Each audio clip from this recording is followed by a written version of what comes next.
A plane touches down. A crowd cheers. A man steps out, waving a single piece of paper like it's the most precious thing in the world. My good friends, for the second time in our history, a British Prime Minister has returned from Germany with peace with honor. I believe it is peace for our time.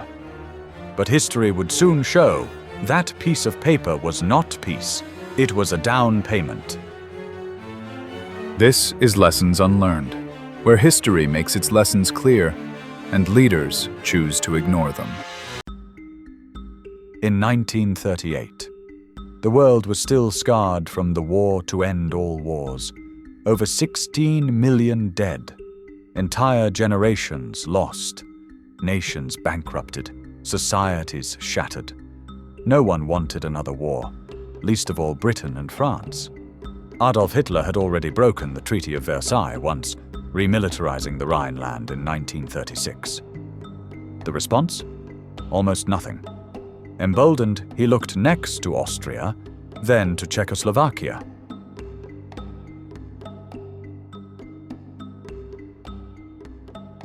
September 29th and 30th, 1938.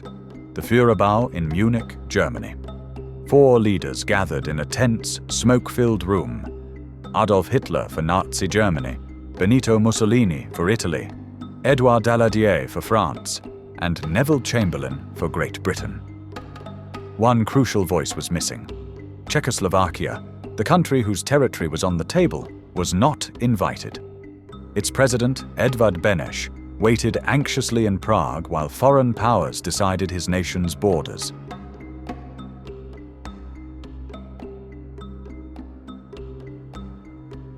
The negotiations were intense, lasting late into the night.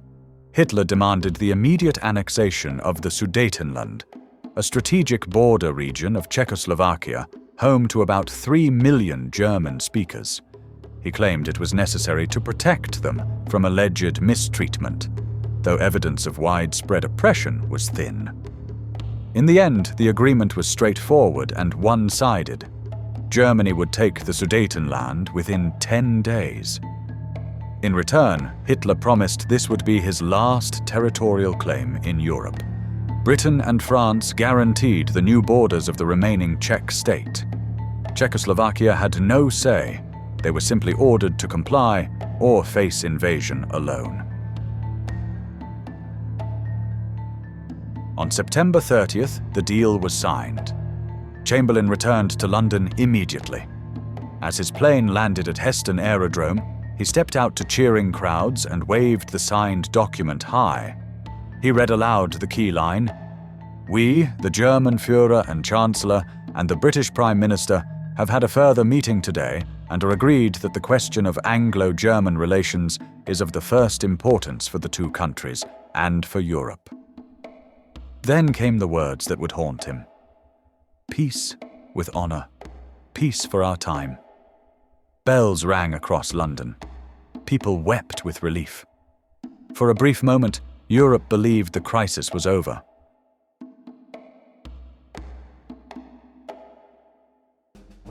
March 15th, 1939, less than 6 months later. Hitler breaks the deal. German troops occupy the rest of Czechoslovakia. No resistance, no consequences.